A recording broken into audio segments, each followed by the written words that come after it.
우리 말씀 같이 보도록 하겠습니다. 스가랴서 4장 11절부터 14절 말씀입니다. 우리 한 목소리로 같이 11절부터 읽겠습니다. 시작. 내가 그에게 물어 이르되 등잔대 좌우에 두 감람나무는 무슨 뜻이니까 하고, 다시 그에게 물어 이르되 금기름을 흘리는 두 금관 옆에 있는 이 감람나무 두 가지는 무슨 뜻이니까 하니, 그가 내게 대답하여 이르되 내가 이것이 무엇인지 알지 못하느냐 하는지라. 내가 대답하되 내 주여 알지 못하나이다 하니, 이르되 이는 기름 부음 받은 자 둘이니 온 세상의 주 앞에 서 있는 자니라 하더라. 아멘. 저희가 스가랴서 4장 살펴보고 있습니다. 스가랴서 4장은 스가랴가 보았던 8개의 환상 중에 5번째 위치하고 있는 환상입니다. 5번째 환상에 보면 그 환상의 내용이 금초대를 보죠. 금초대는 메노라라고 하는 이스라엘의 상징인데, 이제 금초대를 보는데 그 금초대에 불이 들어와 있고 금초대 양 옆에 두 감람나무가 서 있습니다. 두 올리브 트리가 서 있는데, 원래 금초대를 밝히는 기름은 그 감람유를 가지고 밝힙니다. 원래 성전에서 쓰는 기름이 감람유인데, 그 감람유를 사람이 따다가 짜서 기름을 내서 매일 갖다가 이제 기름을 공급해서 성전 안에 불이 꺼지지 않도록 하는 것인데요. 근데 이 환상에 보면 사람의 힘으로 짜서 갖다 놓는 것이 아니라 아예 감람나무 두 그루가 옆에 서 있고, 거기서부터 금관이 연결돼서 끊임없이 그러니까 잉크젯 프린터에서 이렇게 무한 공급 잉크 하듯이 그렇게 끊임없이 기름이 공급되는 그 환상을 봅니다. 이 5번째 환상의 내용은 우리의 힘의 근원이 어디서부터 오는가 하는 그 내용입니다. 우리의 생명과 능력이 어디서부터 오는가. 사람에게는, 타락한 인간에게는 하나님의 의를 행하고 하나님의 그 진리를 살아갈 수 있는 능력이 없습니다. 힘이 없어요. 무기력하고 우리는 의를 행할 수 있는 능력이 없는 자들입니다. 그럼에도 불구하고 우리가 하나님의 백성으로 이 땅을 살아가며 또 능력을 행할 수 있는 근원은 우리 안에서 나오는 것이 아니라 사람의 힘과 능력이 아니라 오직 성령께서 행하시는 일이다 라고 하는 것이 이 환상의 핵심 메시지입니다. 그래서 힘으로도 안 되고 능으로도 안 되고 오직 나의 영으로 되느니라, 성령께서 하시는 일입니다. 그래서 이 그림의 의미는 성령의 기름 부으심이 계속 교회 안으로 흘러 들어오는 것을 의미합니다. 이 금초대라고 하는 것은 교회를 상징한다고 했죠. 교회라기보다는 이 백성, 하나님의 백성을 상징하는 거라서 구약에서는 이스라엘을, 또 신약에서는 교회를 의미한다고 볼 수 있습니다. 근데 그곳에 끊임없이 능력이 공급되고 끊임없이 생명과 능력의 불이 꺼지지 않도록 하는 것은 성령의 기름 부으심이라고 하는 것이 이 내용입니다. 그래서 이 교회에게 정말로 필요한 것, 교회를 살아있게 하고 교회를 깨어있게 하고 교회가 교회되게 하는 것은 사람의 힘도 아니고 사람의 능력도 아니고 사람의 지혜도 아니고 사람의 전략도 아닙니다. 교회를 교회되게 하고 교회를 살아있게 하는 것은 끊임없이 위로부터 임하는 성령의 기름 부으심이라는 거예요. 끊임없이 일하시는 성령의 능력이라는 거예요. 그래서 교회는 성령님이 함께 하셔야 돼요. 교회는 반드시 성령님이 함께 하셔야 돼요. 그럴 때 교회에 불이 켜지게 됩니다. 그럴 때 교회가 생명을 가지게 되고, 그럴 때 교회가 능력을 행하게 됩니다. 그렇지 않고 이 성령의 일하심이 그쳐서 인간의 힘으로 계속 유지하고 인간의 지혜로 계속 무언가를, 그건 불 꺼진 교회예요. 교회가 아니라는 거예요. 교회의 본질인 생명이 사라졌다는 거예요. 교회를 교회되게 하는 것은 교회 가운데 일하시는 성령님의 역사인 줄 믿습니다. 저희 교회 가운데 정말 딱 하나만 꼽아야 될 것이 있다면, 딱 하나만 선택해야 될 것이 있다면 저는 이것이라고 믿습니다. 성령님의 역사. 우리 가운데 임재하시는 성령님의 임재예요. 다른 건 좀 부족할 수 있어요. 뭐 전략이 부족할 수도 있고 지혜가 부족할 수도 있고 다 부족할 수 있지만 생명을 있게 하는 것은, 생명의 불이 꺼지지 않게 하는 것은 이런 부족한 것들을 충분하게 아니요, 그게 아니라 성령님께서 함께 계시는 거예요. 성령께서 함께 계시면 다른 건 좀 부족할 수 있어도 생명이 살아 있습니다. 성령께서 우리 안에 일하시면 다른 건 좀 어설플 수 있어도 우리 안에 생명이 살아 있을 수 있어요. 그래서 교회가 정말로 딱 하나 놓치지 말아야 될, 다른 건 다 놓칠 수 있어도 절대로 놓치면 안 되는 것 하나가 있다면 성령께서 일하시는 성령의 임재인 줄 믿습니다. 그래서 우리가 모이기를 힘쓰는 것 아닙니까? 물론 뭐 교회가 감당해야 될 사명들이 있습니다. 세상에서 빛과 소금도 돼야 되고 또 세상에 영향력도 미쳐야 되고 세상의 질서도 의롭게 바로잡아야 되고 분명히 우리에게 사명이 있어요. 그러나 사명은 생명이 있을 때 이룰 수 있는 것이지 생명이 없는데 무슨 사명을 이루겠습니까? 생명이 없을 때 열심히 일하는 것은 인간의 일이지 성령께서 일하시는 그 내적인 힘이 없이 열심히 일하는 것은 인간의 일이지 하나님의 일은 아니에요.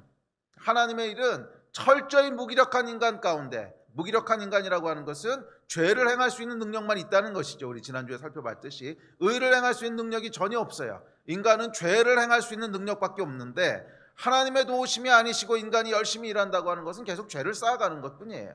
자기 의의를 만들어가는 것이고 자기 질서를 만들어가는 것이지 하나님의 일이 아닙니다. 그래서 세상의 사명을 감당하기 원한다. 그렇다면 1차적으로 우리 안에 생명이 있어야 되는 거예요. 그리고 그 일을 감당할 수 있는 능력이 있어야 되는 거예요. 그래서 우리가 이 코로나 바이러스에도 불구하고 어떻게든지 모이려고 힘쓰는 것이 모일 때 성령의 임재를 갈망하기 때문에 그런 것 아닙니까? 우리 안에 일하시는 성령님의 역사는 함께 모여 기도할 때 두세 사람이 내 이름으로 모인 곳에 함께 하시겠다고 약속하셨고 우리가 부르짖을 때 함께 거룩한 성회로 모여 부르짖을 때 하나님이 그 위에 역사하시겠다고 약속하셨고 우리가 경험했기 때문에 그래서 여러분 교회의 생명은요 사실은 예배로부터 옵니다. 사실은 예배로부터 와요. 그 예배가 얼마나 살아있는 예배인가 거기서부터 교회의 생명이 결정되는 거예요. 예배는 그냥 단순히 모이는 요식행위가 아닙니다. 그 예배 가운데 생명이 풀어지기 때문에 예배를 중요하게 여기는 거예요. 그 예배 가운데 성령께서 우리를 터치하시고 성령께서 우리 마음 가운데 말씀하시고 예배할 때 성령께서 우리 안에 일하시기 때문에 그 예배를 소중하게 여기는 것 아닙니까? 그래서 그 예배 가운데 우리 안에 생명이 풀어질 때 생명의 불이 붙을 때 그 힘을 가지고 세상에서 빛과 소금의 역할을 하는 거죠. 불이 꺼졌는데 무슨 세상을 밝히겠습니까? 밝힐 빛이 있어야 밝히는 거 아닙니까? 우리 안에 불이 켜져 있도록 힘쓰는 올 한 해가 됐으면 좋겠습니다. 자, 그래서 오늘은 그 4장의 제일 후반부, 그러니까 5번째 환상의 마지막 부분을 살펴보려고 하는데 그것은 두 감람나무에 대한 것입니다. 자, 그렇다면 이 성령의 기름 부으심은 어디서부터 올까요? 그래서 스가랴가 묻습니다. 금초 때에 기름을 흘리는 이 두 감람나무는 무엇입니까? 이렇게 묻습니다. 하나님의 백성에게 불이 들어오게 하는 그 기름을 공급하는 이 두 감람나무 그것은 무엇입니까? 이렇게 묻죠. 그러니까 여기서 기름이라고 하는 것은 아까 말씀드렸듯이 우리의 불이 켜져 있게 하는 생명을 살아있게 하는 성령님의 역사예요. 그렇다면 두 감람나무로 된 성령님의 역사가 계속 흘러 들어오는데 그렇다면 그 성령의 역사를 있게 하는 근원, 성령의 역사가 흘러들어 또 두 번째 묻기로는 가지가 뭐냐고 물어보죠. 즉 성령의 역사가 교회 가운데로 흘러들어오게 하는 통로 그게 뭐냐는 거예요. 이 질문을 합니다. 그러자 천사가 이렇게 대답합니다. 14절 말씀입니다. 시작. 이르되 이는 기름 부음 받은 자 둘이니 온 세상의 주 앞에 서 있는 자니라 하더라. 그래서 오늘은 이 말씀을 중심으로 두 감람나무에 대해서 살펴보려고 합니다. 자, 이 두 감람나무는 무엇을 상징할까요? 이 두 감람나무는 앞서 언급했듯이 성령의 기름 부으심이 끊임없이 흘러들어오게 되는 어떤 통로며 성령의 기름 부으심이 시작되는 어떤 시작점이죠. 그것이 두 감람나무인데 이제 학자들에 의하면 이 두 감람나무는 적어도 세 가지로 해석될 수 있고 상징될 수 있습니다. 자, 첫 번째는 뭐냐면 스가랴 당시에 이 두 감람나무가 무슨 의미를 갖냐는 거예요. 그 스가랴에게 주어진 환상은 먼 미래와 마지막 때만을 상정하는 환상이 아니라 그 당시에 주는 메시지가 있거든요. 그러면 그 당대에 이 말씀을 받는 사람들에게 두 감람나무는 무엇을 의미하고 상징하는가? 그 당시에 해당하는 의미인데 당시에 대한 해석은 명백합니다. 그것은 스룹바벨과 여호수아를 상징한다는 거예요. 스룹바벨과 여호수아. 그래서 이 하나님의 백성을 살아있게 하고 또 하나님의 백성인 사명인 성전 재건을 완수하게 하는 하나님 나라의 두 기둥 스룹바벨과 여호수아 이 두 사람을 두 감람나무라고 상징적으로 묘사했다 하는 것에 대해서는 이견이 없습니다. 거기에 대해서는 이견이 없어요. 그다음 두 번째 궁극적으로 그렇다면 궁극적으로 교회에게 궁극적으로 하나님의 백성에게 이 생명을 주고 능력을 공급하시는 분은 누구신가? 제사장이신 여호수아와 왕인 스룹바벨 이 둘을 합쳐 놓으신 분이 예수 그리스도시죠. 왕이시며 제사장이신 분. 그래서 제사장인 여호수아와 왕적 사역을 감당하는 총독 스룹바벨을 통해서 기름 부으심이 흘러온다면 이 두 개를 한 몸에 지니신 분이 예수 그리스도세요. 제사장이시면서 왕이신 분. 그래서 두 감람나무가 원론적으로 또 궁극적으로 교회에게 의미하는 바는 예수 그리스도시라는 거예요. 예수 그리스도로부터의 기름 부으심이 교회 가운데로 끊임없이 흘러온다는 것입니다. 그래서 교회는요, 예수 그리스도께 붙어 있어야 됩니다. 예수 그리스도께 붙어 있어야 거기서부터 생명과 능력이 흘러 들어오게 됩니다. 그 말씀을 예수께서도 하셨습니다. 요한복음에 보면 이렇게 말씀하죠. 시작. 내 안에 거하라 나도 너희 안에 거하리라. 가지가 포도나무에 붙어 있지 아니하면 스스로 열매를 맺을 수 없음 같이 너희도 내 안에 있지 아니하면 그러하리라. 나는 포도나무요 너희는 가지라.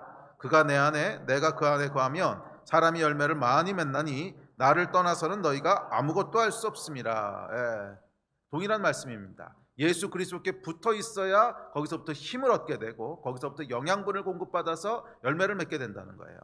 나를 떠나서는 너희가 아무것도 할 수 없음이라. 너희 안에는 하나님의 열매를 맺을 수 있는 능력이 전혀 없어. 너희는 그냥 죄를 지을 수 있는 능력만 남아있는 타락한 존재야. 그래서 나에게 접붙어 있을 때, 나에게 붙어 있을 때 나로부터 생명이 흘러가서 너희가 열매를 맺을 수 있게 되는 거야. 이 말씀을 예수께서 하셨습니다. 자, 그래서 이 스가랴서 메시지랑 동일한 메시지라는 거예요. 스가랴서에 등장하는 두 감람나무도 예수 그리스도시라는 거예요. 그래서 그분께 우리가 붙어 있을 때 거기서부터 생명을 공급받고 붙어 있을 때 거기서부터 의를 행할 수 있는 능력을 공급받아서 교회에 불이 들어오게 되는, 교회에 생명이 공급되게 되는 그것을 얘기합니다. 자, 그런데 이것이 전부가 아니라 세 번째 해석이 있습니다. 세 번째 해석이란 말은 약간 이제 어폐가 있는데 첫 번째, 두 번째, 세 번째 중에 하나를 골라야 된다는 뜻이 아니라 이런 다중적인 의미를 갖고 있다는 거예요. 다중적인 의미를 갖고 있다는 거예요.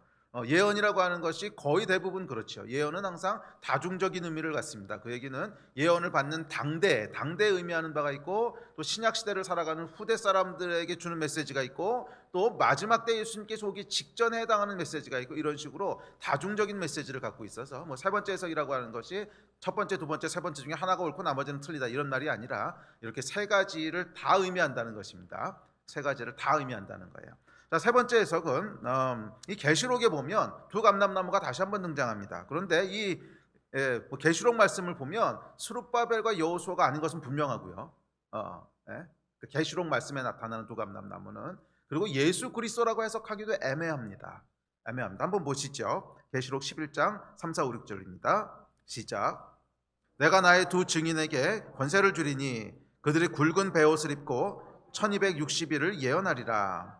그들은 이 땅에 주 앞에 서 있는 두 감람나무와 두 촛대니 만일 누구든지 그들을 해하고자 하면 그들의 입에서 불이 나와서 그들의 원수를 삼켜버릴 것이요 누구든지 그들을 해하고자 하면 반드시 그와 같이 죽임을 당하리라.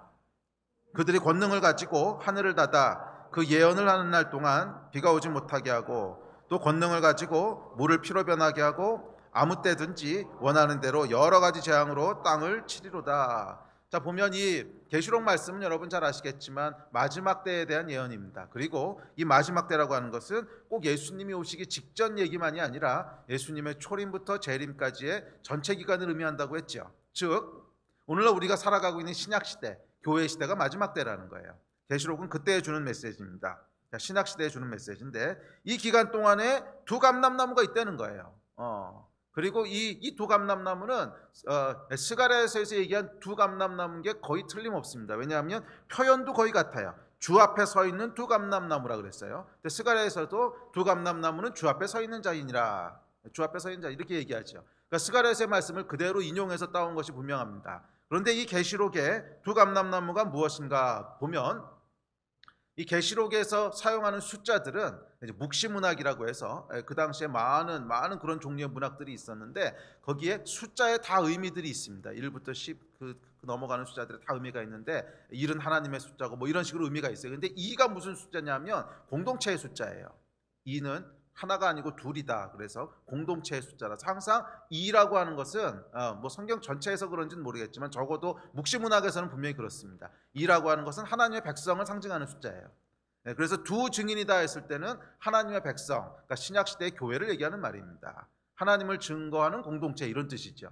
두 증인이라고 했을 때는 교회를 얘기하는 거예요. 자, 그런데 두 증인이 뭐라 그래요? 두 증인이 이는 주 앞에 서 있는 두 감람나무래요. 그리고 두 촛대래요. 자, 둘이라고 하는 것도 교회에 대한 상징이고 증인이라고 하는 것도 역시 교회에 대한 표현이고 뿐만 아니라 촛대가 뭐라 그랬어요? 메노라가 역시 교회에 대한 상징이라 그랬어요. 그러니까 여기서 두 증인은 누구냐? 이는 주 앞에 서 있는 두 감람나무고 두 금촛대니라. 이 얘기는 전부 다 교회에 대한 얘기라는 거예요. 둘이라고 하는 것도 교회고 증인이라고 하는 것도 교회고 촛대도 교회고 전부 다 교회에 대한 얘기죠. 그러니까 이 감람나무도 뭐라는 거예요? 두 감람나무도 교회에 대한 얘기라는 거예요. 두 감람나무도 교회에 대한 얘기라고 하는 것을 쉽게 알 수 있습니다. 그리고 3절부터 6절까지 읽으신 문맥을 보면 이건 분명히 교회가 하는 일이에요. 교회가 하는 일이에요. 세상 가운데 믿음을 지키고 또 그곳에서 증언하기 위해서 계속 하나님의 일에 힘쓰는 그게 교회가 하는 일 아닙니까? 그러니까 묘사하는 전체 흐름을 보면 이건 뭐 교회에 대한 얘기라고 하는 것이 명백합니다. 자, 그래서 이 신약 시대를 살아가는 이 시대 가운데 두 감람나무가 의미하는 세 번째 미닝이 있다는 거예요. 그건 뭐냐면 원론적으로는 앞서도 말씀드렸지만 두 감람나무는 예수 그리스도이십니다. 그러나 동시에 예수 그리스도의 어떤 특정한 속성이 더 강하게 투영되어 있는 교회 공동체, 즉 사람들을 얘기하고 있다는 거예요. 예수 그리스도는 교회의 머리시기 때문에 예수 그리스도가 맞아요. 두 감람나무는 원론적으로 예수 그리스도이시지만 예수 그리스도를 두 감람나무라고 비유해서 불렀던 어떤 이유가 있을 거 아니에요. 아무 이유도 없이 그냥 뜬금없이 예수 그리스도는 나무야 이렇게 얘기하진 않았을 거 아니에요. 뭔가 예수 그리스도를 두 감람나무라고 얘기하려고 했던 그 어떤 속성이 있을 거라는 거예요. 그리고 예수 그리스도가 머리시고 교회가 몸이기 때문에 그 동일한 속성이 교회 가운데 투영됐을 때 그 속성을 갖고 있는 교회, 즉 사람들을 동일하게 마지막 때 두 감람나무라고 불렀다는 거예요. 무슨 말씀인지 아시겠습니까? 그래서 두 감람나무가 무엇인지 이해하기 위해서는 그게 누구야, 그게 어떤 존재야 하는 것이 아니고 도대체 어떤 속성 때문에 두 감람나무라고 부른 거야 하는 것을 이해하는 것이 본질입니다. 그게 핵심이에요. 왜 두 감람나무라고 불렀는가 하는 그 어떤 속성, 예수 그리스도 안에 있는 어떤 특정한 속성인데 그 속성 때문에 예수 그리스도를 두 감람나무라고 불렀고 그 속성 때문에 스룹바벨과 여호수아를 두 감람나무라고 얘기했는데 그 특정한 속성이 무엇인지를 이해한다면 신약 시대 때 교회의 어떠한 면을 가지고 두 감람나무라고 얘기했는지를 우리가 이해할 수 있다는 거예요. 자, 그래서 그냥 결론적으로 세 번째는 뭐냐면 세 번째 이 두 감람나무는 이 교회 시대, 신약 시대 때는 누구나 두 감람나무가 될 수 있다는 거예요. 교회에 속한 자면, 믿지 않는 자는 물론 아니겠지만 믿는 자들, 교회에 속한 자들이면 누구나 두 감람나무가 될 수 있는데 특별한 어떤 속성, 앞서 말씀드렸던 예수 그리스도를 두 감람나무라 불렀고 여호수아 스룹바벨을 두 감람나무라고 지칭했던 그 동일한 속성을 가지고 있는 사람이라면 누구든지 교회의 불을 밝히는 성령의 통로가 될 수 있다는 거예요. 누구든지 교회의 불을 밝히는 생명을 주고 능력을 주는 그런 통로가 될 수 있는 성령의 통로가 될 수 있는 두 감람나무가 될 수 있다는 거예요. 자, 그것이 세 번째 해석입니다. 자, 그래서 이제 그렇다면 이 두 감람나무의 속성이 도대체 뭔가? 왜 이제 스가랴는 또 요한은 두 감람나무라고 하는 상징을 사용해서 교회를 또는 예수 그리스도를 묘사하려고 했는가 하는 그것들을 살펴볼 때 저와 여러분 가운데도 우리도 두 감람나무의 역할을 행하면서 우리 안에 성령의 불이 타오르게 또 교회 안에 꺼지지 않는 생명을 계속 흘려보내는 귀한 통로가 될 수 있을 줄 믿습니다. 자, 살펴보죠. 크게 두 가지로 분류해서 살펴볼 수 있는데 하나는 외적인 속성이고 하나는 내적인 속성입니다. 자, 외적인 속성이 있습니다. 자, 이제 외적인 속성이라고 하는 것은 뭐냐면 왜 두 감람나무에 비유했는가? 그것은 어떤 겉으로 드러나는 모습, 겉으로 드러나는 직분에 따른 속성이 있다는 건데 그건 뭐냐면 제사장과 왕이에요. 제사장과 왕. 그래서 스룹바벨과 여호수아가 거기에 해당됐던 거죠. 제사장, 대제사장이었던 여호수아, 또 그 당시에 이스라엘은 왕이라는 호칭을 쓸 수 없었으니까 왕에 해당하는 총독 스룹바벨, 그 두 사람을 세워서 두 감람나무라고 얘기했는데 하여간 제사장 직분과 왕의 직분이 있다는 거예요. 제사장 직분과 왕의 직분이 있다는 거예요. 교회의 불을 밝히는 성령의 기름 부심이 흘러오는데 그것은 이 제사장적인 면과 왕적인 면이 교회 안에서 균형을 이룰 때 그때 성령의 기름 부심이 흘러온다는 거예요. 그러니까 여기서 우리가 주목해야 될 것은 하나만 가지고는 불이 안 켜진다는 거예요. 예? 예. 감람나무 하나만 있어서는 불이 안 켜진다는 거예요. 두 개가 있어야 불이 켜지는데 그 두 개는 제사장이며 왕이신.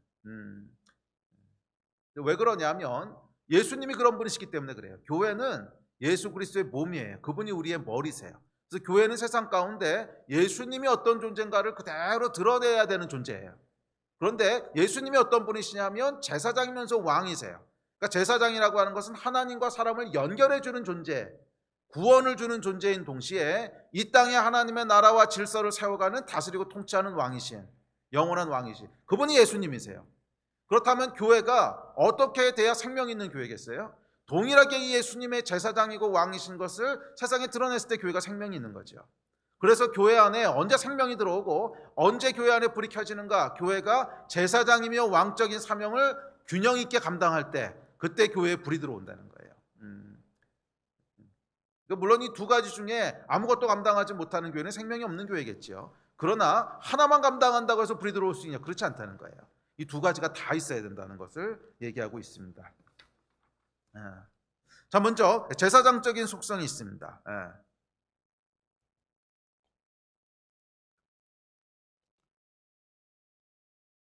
제사장적인 속성이라고 하는 것은 하나님과의 관계를 의미하죠. 사람과 하나님의 관계를 계속 연결해 주는 게 제사장이죠. 그래서 하나님과의 관계를 의미합니다. 말씀, 기도, 예배, 거룩한 순종,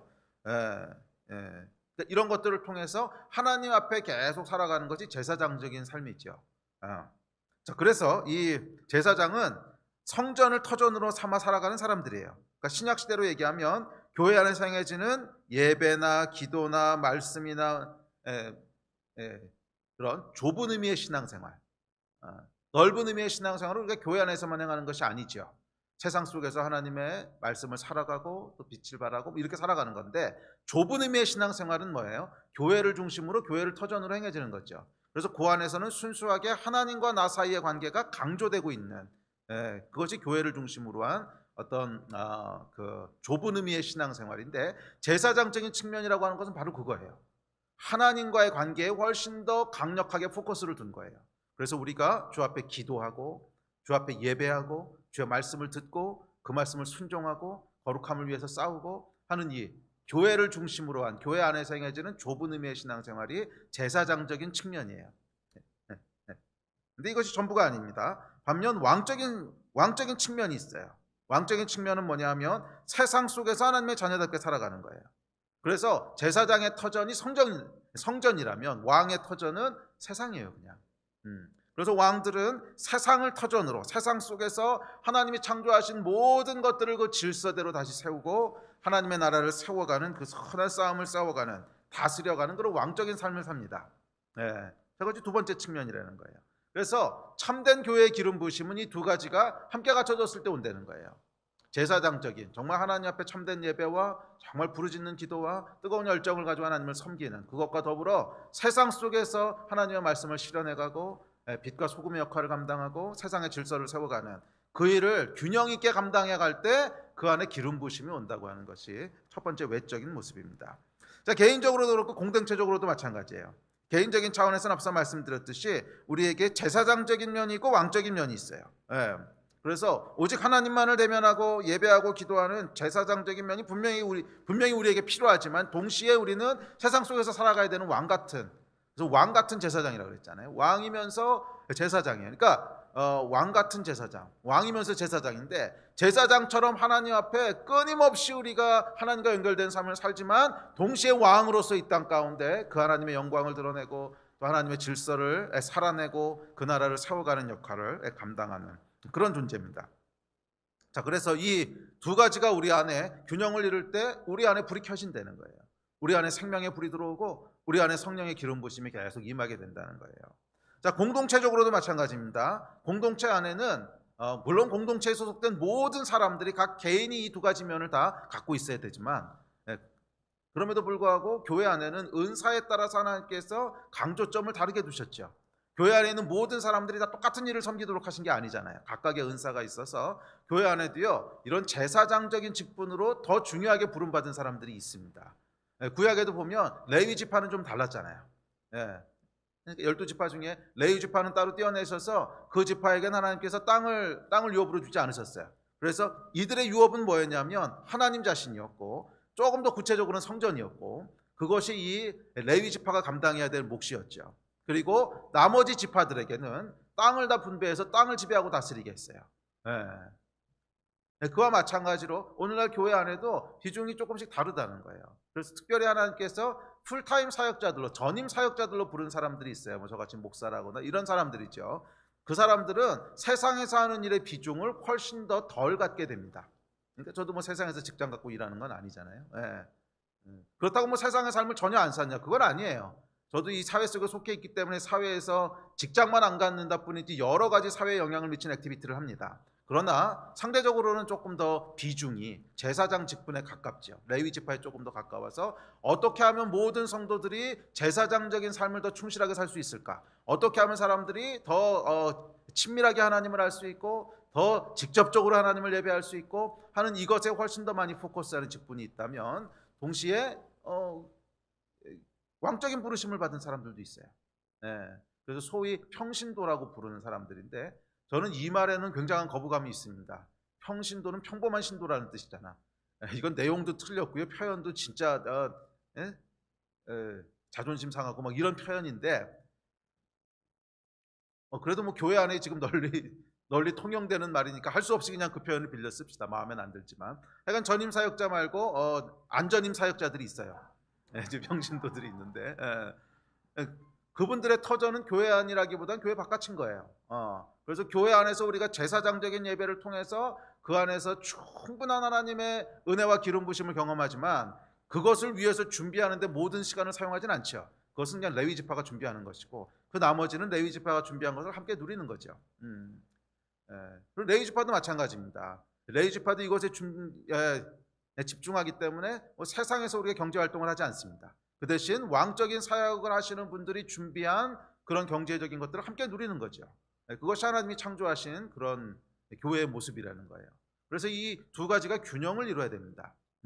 그래서 왕적인 부르심이 있는 분들은 세상에서 그 선한 싸움들을 계속 싸워 나가셔야 되고, 제사장적인 사역에 레위 지파가 준비한 그 재료를 가지고 충분히 은혜를 누리면서도 그것의 힘을 그 힘을 가지고 세상 속에서 하나님의 질서를 세워가고 세상 속에서 빛이 되고 이 역할들을 감당해가는 것, 그것이 교회 안에서 균형 있는 모습입니다. 그리고 그때 성령의 기름 부심이 흘러온다는 거예요. 자, 그래서 이 두 가지가 함께 있어야 된다고 하는 것을 꼭 기억하십시오. 자, 그래서 사실은 뭐 전임 사역자나 평신도는 교회 불을 밝히는 두 개의 축입니다. 전임 사역자가 평신도보다 더 우월하다? 아니요, 성경은 그렇게 얘기한 적 없어요. 그냥 직분이 다른 것뿐이지 더 우월한 게 아니라는 거예요. 그러나 반대로 뭐 전임 사역자나 평신도나 아무 구분 없어, 그렇게 얘기하신 적도 없어요. 분명히 다르긴 달라요. 분명히 다르긴 달라요. 그러나 그것이 우열을 가르는 어떤 서열을 가르는 일은 아니라는 거예요. 사실 교회 안에서의 어떤 서열이 있다면 그것은 영빨에 의해서 결정돼야 돼요. 직분에 의해서 결정되는 게 아니고 영빨에 의해서 결정되는 거예요. 우리가 어떤 사람을 영적으로 존중하고 영적으로 존경한다고 하는 것은 그 사람의 직분이 목사이기 때문에 존중하는 것이 아니라, 그냥 목사는 목사로서 존중해야 될 면이 있지만 그것을 리더로서 존중한다고 하는 것은 영빨 때문에 그렇게 되는 것이지, 그 얘기는 평신도 가운데서 영적으로 탁월하신 분이 있으면 당연히 그런 리더십이 되고 당연히 그런 존중을 받아야 된다는 뜻입니다. 자, 어쨌거나 서열이 있는 게 아니라는 거예요. 그러나 역할이 다르기 때문에 존중은 필요합니다. 그건 반드시 필요해요. 존중은 반드시 필요해요. 그래서 교회 안에서 이 두 직분이 서로를 존중하고 서로를 위하고 서로를 사랑하고, 그래서 레위인들은 어떻게든지 영적인 것들을 조금이라도 성도들에게 먹이려고 정말 밤낮으로 눈물로 기도하고, 또 이 왕적인 사역을 감당하신 분들은 이런 레위 지파가 굶지 않고 먹고 살 수 있도록, 뭐 부자로 사는 것은 아니라도 비참하게 살지 않도록 그것을 책임지려고 하는 마음들이 함께 있고, 그렇죠? 그 마음들이 함께 있을 때 결국 교회가 기름 부심을 누릴 수 있게 된다. 자, 이것이 외적인 모습입니다. 자, 근데 중요한 것은 두 감람나무라는 거예요. 하나만 가지고는 교회에 불이 들어올 수 없습니다. 어떤 교회들은 보면 교회적으로도 약간 치우친 것들을 보게 될 때가 있어요. 뭐 보게 될 때가 있는 게 아니고 완벽한 균형을 갖춘 교회라고 하는 건 사실 찾아보기 힘들죠. 보통은 다 어느 한쪽으로 치우쳐 있거나 두 개 다 없거나 뭐 그렇죠. 근데 이 제사장적인 측면이 강하게 나타나는 교회들 같은 경우에는 예배가 뜨거워요. 또 그 안에 보면 기도도 열정적입니다. 교회에 에너지가 넘칩니다. 그래서 사람들이 교회에 오면 은혜를 받고 그 교회 안에서 헌신도 일어나고 또 열정도 살아납니다. 근데 문제는 이 모든 에너지가 제사장직을 수행하는데 다 소진돼 버려요. 그래서 왕적인 에너지를 사용할 여력이 없어요. 세상의 불을 밝힐 여력이 없어요. 그러니까 이 모습은 뭐냐면 스가랴 때로 비유하자면 여호수아만 있고 스룹바벨은 없는 거예요. 만약에 여호수아만 있고 스룹바벨이 없었다면 성전이 완공됐을까요? 성전을 완공하고자 하는 열정은 충만했을 거예요. 그 비전은 누가 준 거예요? 제사장 여호수아가 준 거예요. 성전을 재건해야 된다. 제사장과 선지자들이 줬겠죠. 근데 하여간 성전을 재건하고자 하는 열정은 막 차고 넘쳤겠지만 그 일을 진짜로 조직하고 일이 되게 하고 하는 일들은 아마 불가능했을 거예요. 그건 스룹바벨이라고 하는 왕적인 사역을 감당하는 사람이 있었기 때문에 쫙 끌고 그 일이 되도록 한 거죠. 자, 그래서 이 제사장적인 측면이 강한 교회는요, 열정은 있고 뜨겁고 비전도 있고 다 좋은데 세상에 미치는 영향력은 미미해요. 그러다 보면 어떻게 되냐면 장기적으로는 불이 꺼지게 됩니다. 장기적으로는 불이 꺼지게 돼요. 왜냐하면 확장이 일어나지 않기 때문에 그래요. 확장이 일어나지 않기 때문에 세상으로 뻗어나가서 세상을 변화시키고 뭐 이런 성령님의 역사가 있어야 건강하게 이것이 계속 부흥이 일어나게 되는데 계속 내적인 데만 에너지를 소비하기 때문에 결국엔 불이 꺼지게 됩니다. 근데 저도 이런 경험들을 다 하면서 왔어요. 그러니까 제가 젊었을 때부터 시작을 해서 경험했던 여러 교회들의 모습을 보면 내적으로는 굉장한 에너지가 있고 굉장한 열정이 있는데 예를 들어서 모든 사람은 다 우리 목사가 됩시다. 뭐 이런 비전을 가진 곳이 있다. 이건 선교단처럼 있죠. 오케이. 그런데 교회가 만약 그렇다. 그러면요 짧은 시간 동안은 굉장히 부흥하는 것처럼 보일 수 있어요. 그런데 길게 보면 결국 그것은 붕괴되더라고요. 결국 붕괴돼요. 부르심에 맞게 우리가 삶을 살아야 돼요. 레위인으로 부르신 사람은 하나님을 섬기면서 왕으로 부른 사람들은 세상에서 이 하나님의 일들을 감당하면서 그렇게 살아가야 된다고 하는 것이죠. 반면 스룹바벨만 있고 여호수아가 없다면 어떻게 될까요? 삶의 현장에서 하나님의 질서를 세우기 위해서 애쓰고 빛과 소금이 되기 위해서 노력합니다. 착하게 살고 선행도 많이 합니다. 그러나 제사장적인 기름 부심이 없어요. 예배도 밋밋하고 기도도 그닥이고 이건 뭐예요? 인본주의 기독교죠. 이건 결국 인본주의, 사람의 종교예요. 사람의 종교.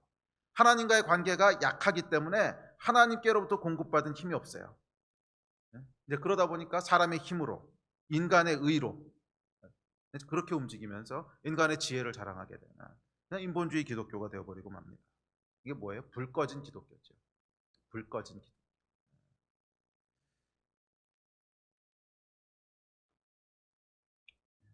여러분 성령의 기름 부심 어디서부터 옵니까? 제사장적인 직분과 왕적인 직분이 건강하게 균형을 이룰 때 그곳에 성령의 기름 부심이 부어집니다. 두감람나무가 무엇인지를 이야기하는 외적인 요소입니다. 반면 내적인 속성이 있습니다.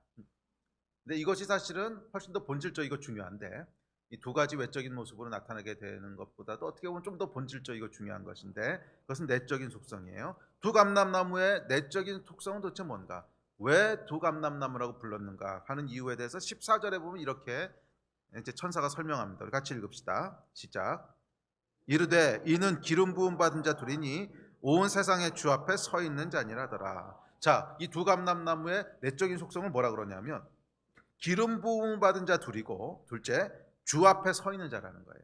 그래서 이들이 두감람나무가 됐다는 거예요. 자, 첫째는 뭐냐면 기름 부음 받은 자래요. 두감람나무가 지칭하는 첫 번째 내적인 속성은 기름 부음을 받은 자입니다. 자, 기름 부음이라고 하는 것은 뭐냐면 우리 안에 불이 켜져 있게 하는 즉 내적인 영적 생명을 살게 하는 원동력이고 동시에 외적으로 능력이 나타나는 어떤 통로입니다. 그게 기름 부으심이죠.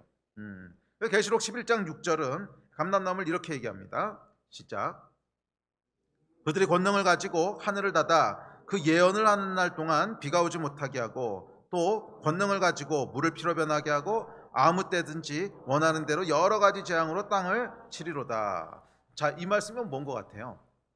두감람나무가 기적과 능력을 행했다는 거예요. 초자연적인 어떤 역사들을 행했다는 거예요. 이 땅의 논리로는 설명할 수 없는 초월적인 어떤 삶을 살았다는 거예요. 그것이 두 감람나무고 그것이 있을 때 교회 안에 생명이 돌아왔다는 거예요. 교회는 여러분 언제 생명이 살아있는 줄 아십니까? 이런 초월적인 역사가 있을 때 교회의 생명이 살아있어요. 잘 생각해 보세요. 우리의 삶도 그렇고 교회도 그렇고 오랜 시간 동안 아무런 초월적인 역사가 일어난 적이 없어. 모든 게 다 이 땅에서 설명 가능한 얘기고 모든 게 이 땅에서 할 수 있는 합리적인 일이야. 그런 것만 교회 내에서 1년, 5년, 10년 일어나고 있다면 그 교회가 여러분 영적인 불이 켜져 있을 것 같으세요? 아니요, 절대 그럴 수가 없어요. 절대 그럴 수가 없어요. 물론 그 가운데 개인적으로 하나님을 경험하면서 살아있는 사람들이 뜨문뜨문 있을 수 있겠지만 교회 전체적으로 봤을 때 그렇게 될 수가 없어요. 네. 그 30몇 년 제가 신앙생활을 하면서 보니까 교회가 여러분 영적인 생명이 살아있고 영적으로 깨어있고 그러려면 그 안에 하나님의 초월적인 역사들이 계속 흐르고 있어요. 초월적인 역사들이 계속 흐르고 있어요. 그것이 우리를 깨어있게 하고 살아있게 합니다. 그래서 여러분 이 계시록에서 마지막 때 두 감람나무가 무슨 역할을 감당하나 보세요. 기적과 능력을 행하는 역할이잖아요. 두 감람나무가 여러분 착하게 살고 선하게 살고 그래서 세상의 모범이 됐더라. 이렇게 해석할 수 아무리 이리 살펴보고 저리 살펴보고 이렇게 해석하고 저렇게 해석하려고 해도 그렇게 해석이 안 되잖아요. 이 11장 3, 4, 5, 6절을 이렇게 해석할 수 있는 분이 있습니까? 이거는 아무리 우리가 그냥 점프를 해서 이렇게 저렇게 해석하려고 해도 그렇게는 안 읽히잖아요. 이건 분명히 어떻게 읽히는 거예요? 그냥 세상 가운데 선하게 살고 선한 영향력을 미치고 삶으로 복음을 전하고 그렇게 증인 역할을 했더라. 이렇게는 도저히 읽히지 않습니다. 이건 어떻게 읽히냐면 세상을 초월한 어떤 일들을 했더라. 이렇게 읽히죠. 그 일이 구체적으로 뭐였는지 모르겠지만 하여간 세상은 할 수 없는 어떤 일들을 했다는 거예요. 세상은 할 수 없는 어떤 일들을 했다는 거예요. 그래서 두 감람나무의 특징은 뭐냐면 성령의 기름 부으심이 있는 것인데 그 기름 부으심은 세상이 할 수 없는 어떤 일들을 하게 하는 기름 부으심이라는 거예요. 세상이 할 수 없는 어떤 일들을 하게 하는 기름 부으심이라는 거예요. 그래서 여러분 교회는 이 초월적이라고 하는 게 세상이 할 수 없는 일을 한다는 뜻인데 이 초월적인 그러니까 초월적인 것 중에 하나가 이제 능력이죠. 뭐 기적을 행하거나 병을 고치거나 예언을 하거나 뭐 이런 성령의 은사들도 초월적인 건데 그것만 초월적인 것은 아닙니다. 하여간 세상이 할 수 없는 일들을 하는 것이 초월적인 거예요. 그런데 교회는 여러분 세상이 할 수 없는 초월적인 일들을 행할 때 그런 사람들이 있을 때 그 사람들을 통해서 교회에 생명이 들어오는 거예요. 잘 생각해 보세요, 여러분. 교회 안에 모든 사람이 한꺼번에 그런 경험을 하는 것은 아니라도 와 정말 저것은 사람이 할 수 없는 일인데 하나님이 행하셨구나 이런 간증이 교회 가운데 보여지고 들려지고 그 사람들이 통로가 될 때 교회 전체가 힘을 얻게 되는 거죠. 마저 하나님은 살아계신 분이시지, 마저 하나님은 지금도 역사하는 분이시지, 우리 안에 다시 한번 불이 붙게 되는 거잖아요. 그러니까 교회에 생명을 공급하는, 교회 전체의 생명과 기름 부심을 공급하는 자들은 어떤 자들이냐면 두 감람나무의 내적인 속성은 뭐냐면 개인적으로 하나님의 기름 부심을 받은 자예요. 그래서 그 가운데 세상을 초월한 일들을 감당하는 거예요. 세상을 초월하는 일들을 감당하는 거예요. 세상을 초월하는 일이라고 하는 것은 꼭 기적에 한정된 의미가 아닙니다. 뭐 예를 들어서 원수를 용서하고 사랑하는 거 세상이 할 수 있는 일입니까? 할 수 없는 일이죠. 어떻게 원수를 용서하고 사랑해요? 손양원 목사님이 자기 아들을 죽인 자들을 양자 삼았을 때 세상에서 이런 일 한 사람이 있습니까? 아무도 없어요. 세상은 할 수 없는 일이라는 거예요. 초월적인 일을 행한 거죠. 죽음 앞에서의 담대함과 기쁨, 세상이 할 수 있는 일입니까? 아니요, 세상이 할 수 없는 일이에요. 죽음 이후에 무슨 일이 일어나는지 몰라요. 두려워요. 그래서 모두 다 죽음 앞에서 좌절하고 두려워하지만 믿는 자들이 죽음 앞에서 담대하고 기뻐하는 모습을 볼 때 초월적인 거죠. 또 바랄 수 없는 중에 소망하고 인내할 수 없는 중에 인내하고 이런 것들이 다 능력과 기적을 행하는 거, 병을 고치고 예언하고 하는 것과 합쳐져서 세상이 할 수 없는 초월적인 일이라는 거예요. 그래서 이 세상이 할 수 없는 초월적인 일을 할 때 교회는 불이 들어오게 된다는 거예요. 교회에 불이 들어오게 된다는 거예요. 교회는 여러분, 기독교회는 초월적인 면이 반드시 있어야 됩니다. 다 설명할 수 없고 다 이해할 수 없는 성령의 역사가 있어야 돼요. 인간의 종교가 아니기 때문에 그렇습니다. 기독교를 여러분 인간의 종교로 다운그레이드 하지 마세요. 인간의 종교로 다운그레이드 하지 마세요. 기독교는 반드시 신비의 요소가 있어요. 초월적인 면이 있어요. 다 설명할 수 없고 다 이해할 수 없는 초월적인 면이 있어요. 그저 선행을 더 많이 하고 그저 더 착하게 살고, 그건 뭐 당연히 해야 될 일입니다. 하지 말자는 건 아닌데, 그것이 전부라고 생각하고 하면 결국 어떻게 되냐면 불 꺼져 버려요. 결국 불 꺼져 버려요. 저는 이것에 대한 개인적인 경험이 있기 때문에 200% 이 말씀에 동의합니다. 제가 대학교 다닐 때 정말 뜨거웠어요. 처음에 성령 받고 정말 뜨거운 불이 제 안에 있었는데, 대학교 3학년 4학년 올라가면서 제 신앙의 컬러가 바뀌었는데, 어떻게 바뀌었냐면 기독교적인 가치관, 기독교적인 생각, 뭐 세계관, 뭐 사고, 삶을 통한 영역, 이쪽으로 이제 확 기울어졌어요. 뭐 필요한 일이었어요. 불필요한 일은 아닌데 그것이 확 기울어지면서 정말 불이요 한 2년 만에 확 꺼져 버리더라고요.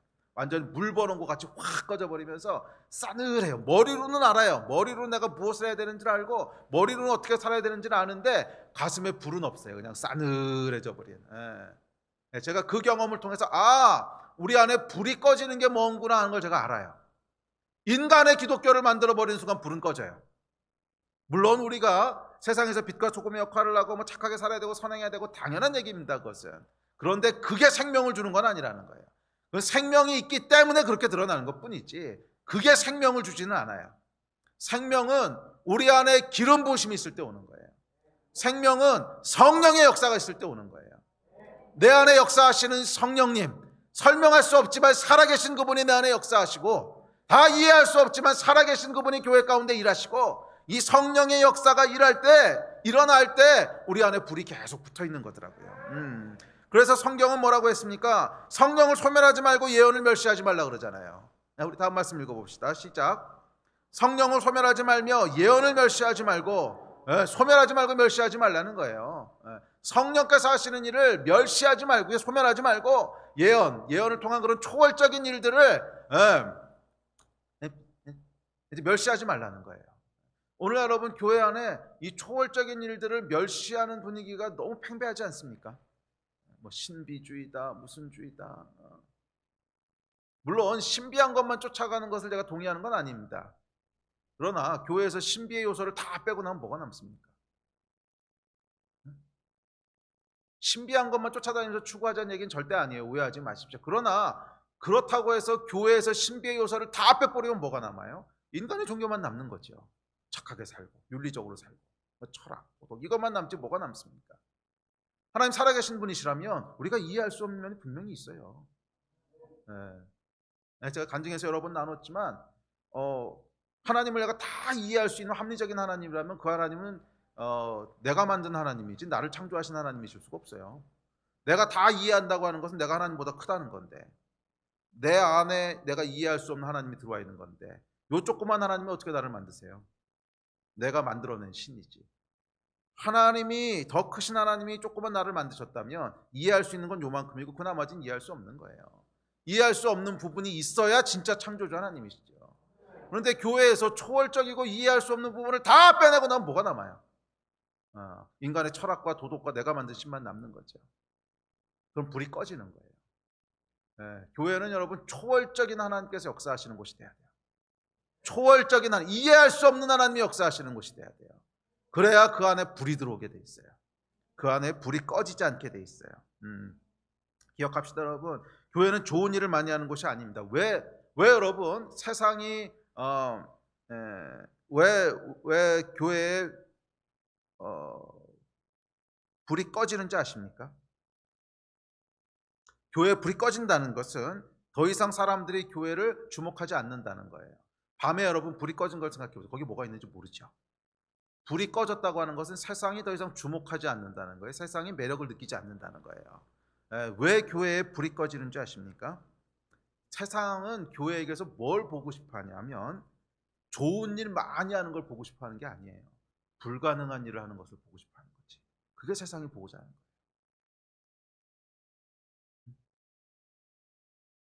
세상이 보고자 하는 것은 세상이 할 수 있는 일을 교회가 더 잘하는 걸 보고 싶어 하는 게 아니에요.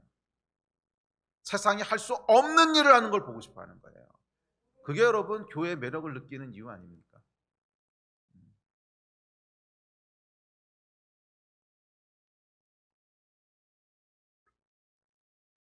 제가 이제 개인적으로 아는 목사님 한 분이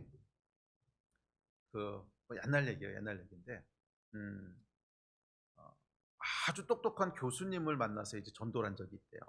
아주 똑똑하신 분인데 이분을 만나서 어떻게 전도를 하지?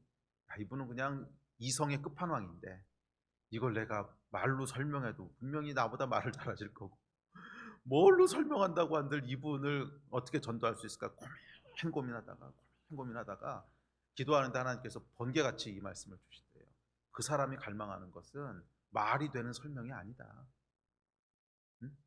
영적인 세계가 있다고 하는 것을 보기 원하는 것이지. 그래서 아차 싶었대요. 그래서 가서 뭐 설명이고 하나도 안 하고 예수 그리스도를 믿으십시오 하고 기도했대요.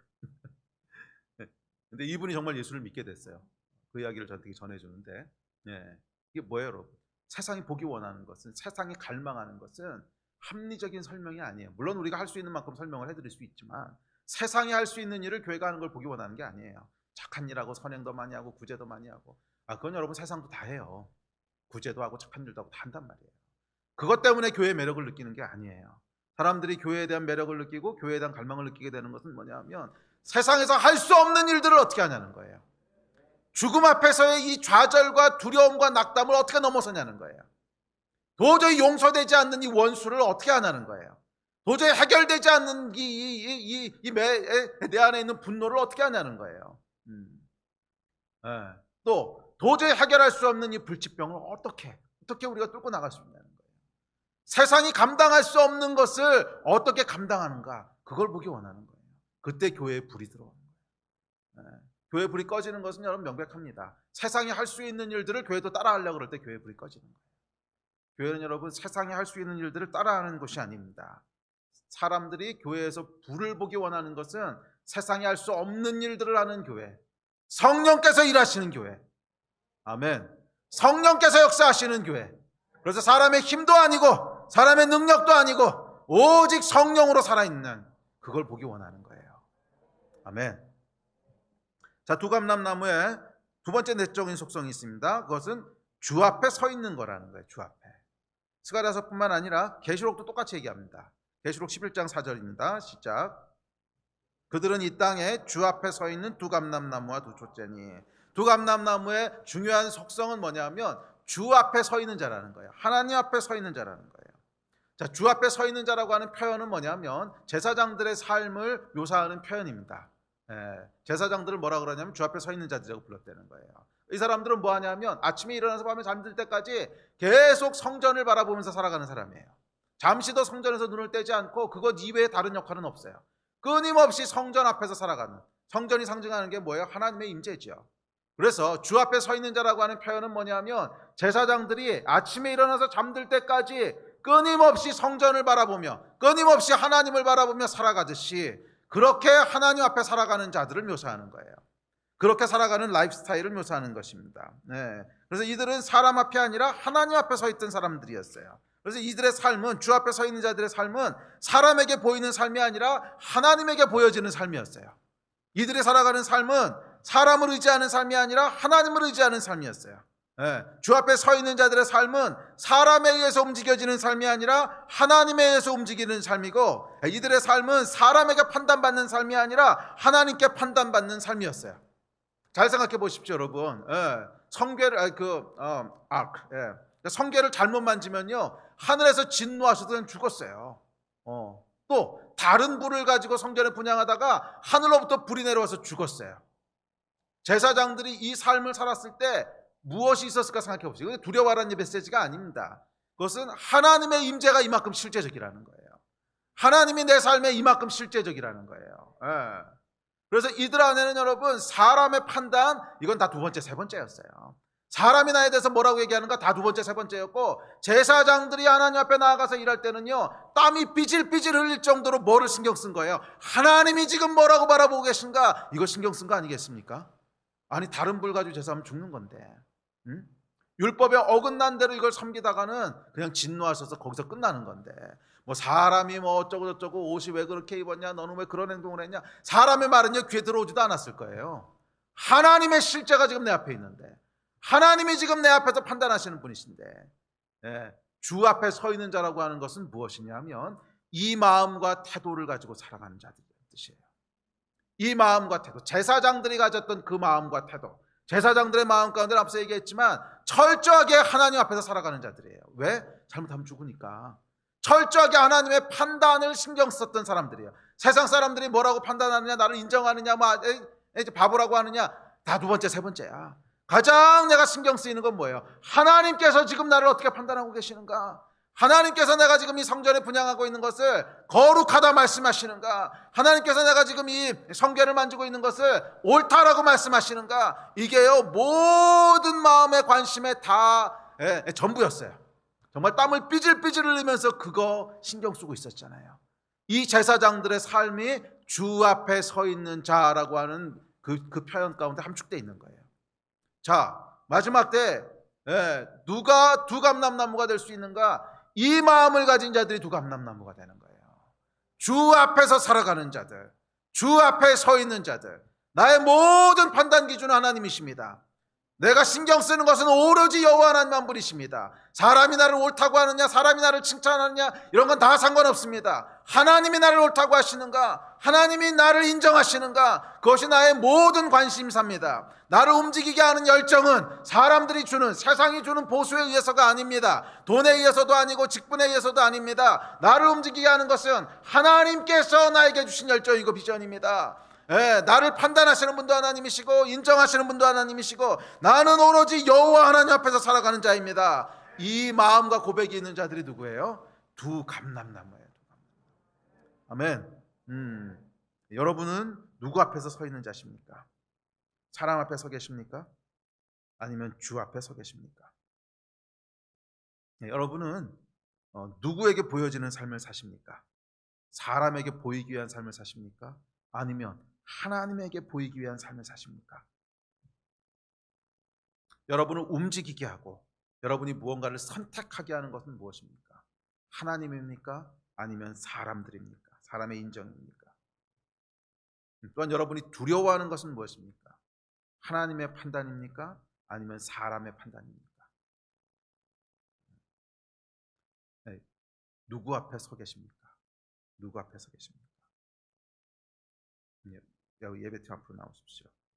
누구 앞에 서 계십니까? 이것이 우리 안에 불을 결정하는 거예요. 이것이 우리 안에 불을 결정하는 거예요. 교회는 여러분 주 앞에서만 살아가는 사람들이 있을 때 불이 켜집니다. 불이 켜져요. 꺼지지 않아요. 교회의 생명과 능력을 불어넣는 기름 부으심은 바로 여기서부터 나오는 거예요. 주 앞에 서 있는 자. 왜 여러분 스룹바벨과 여호수아를 두감람나무로 했는지 아십니까? 주 앞에 살아가는 제사장과 왕이었거든요. 왜 예수님을 두감람나무라고 하시는 줄 아십니까? 주 앞에 살아가는 자죠.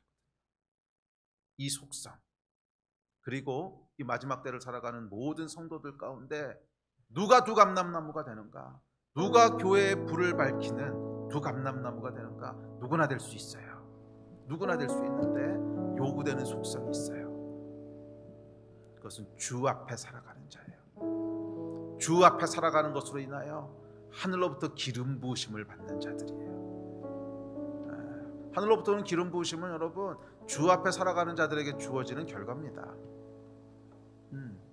주 앞에서 신실하게 살아가려고 할 때 우리 안에 기름 부으심이 임하잖아요. 그것이 교회의 불을 밝히는 두감람나무입니다. 올 2021년 한 해는 두감람나무의 삶을 살아가신 여러분이 되시기를 주의 이름으로 축복합니다. 우리가 주 앞에서 살아가기를 결단할 때 그때 여러분 영혼에 먼저 개인적인 불이 켜질 거예요. 우리 안에 영혼이 살아날 거예요.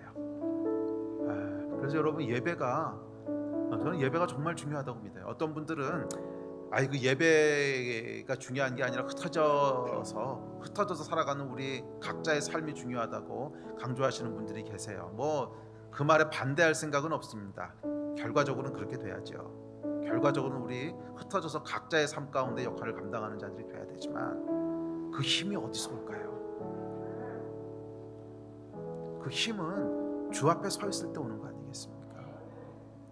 예배가 뭘까요? 예배는 하나님 앞에 나아가서 주 앞에 서는 것 아닙니까? 우리가 하나님을 대면한다고 하는 그 마음과 감각이 없을 때 우리는 그 능력, 그 불이 꺼져요. 예배는 뭐냐면 하나님 앞에 나아간다고 하는 감각을 표현하는 거거든요. 그 마음을.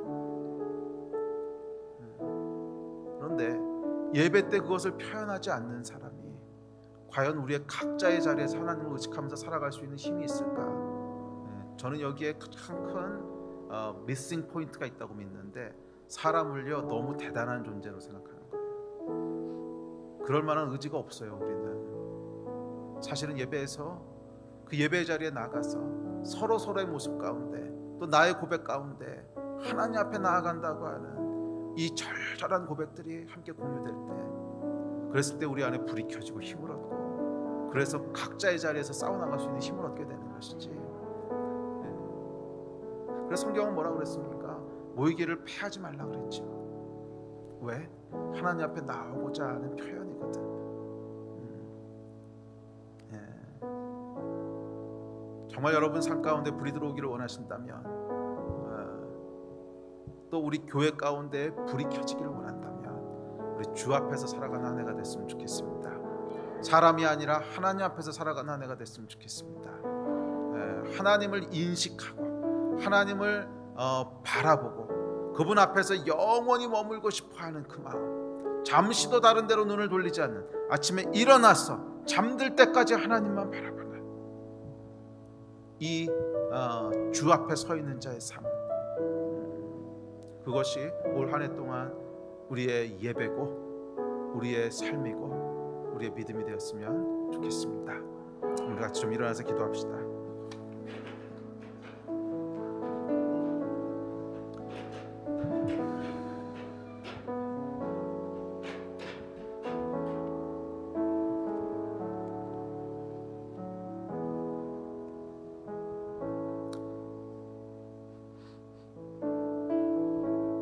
주님, 저희가 이 시간 예배하며 주님 앞에 나아갑니다.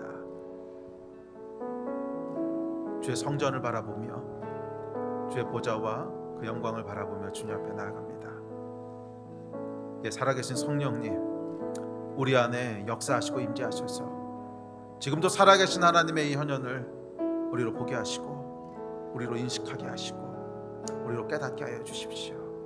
이 시간 성령님 우리 안에 임하시고 역사하셔서 이 예배 가운데 친히 좌정하셔서 우리로 하나님을 보게 하시고 우리 영이 하나님을 인식하게 하시고 우리 영이 하나님 앞에 살아가는 그런 시간이 되게 하여 주십시오. 그런 순간이 되게 하여 주십시오. 주 앞에 나아가 예배합니다. 주님, 우리 가운데 만나주시고 기름 부어주셔서 우리 안에 불이 들어오게 하여 주십시오. 우리 안에 불이 꺼지지 않게 하여 주십시오. 와, 하나님은 살아계신 분이시구나, 이것을 다시 한번 맛보아 알게 하여 주십시오. 우리 이 마음 가지고 주여 세 번 같이 부르짖고 합심해서 기도하면서 오늘 예배 마무리했으면 좋겠습니다. 기도하시겠습니다.